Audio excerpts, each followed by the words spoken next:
بسم الله الرحمن الرحيم. اللهم صل على محمد وآل محمد.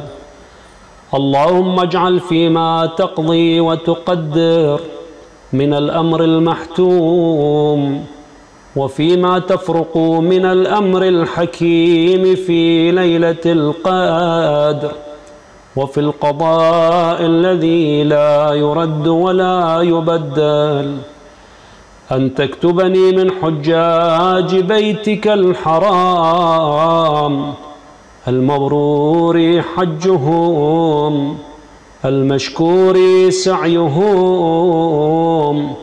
المغفور ذنوبهم المكفر عنهم سيئاتهم.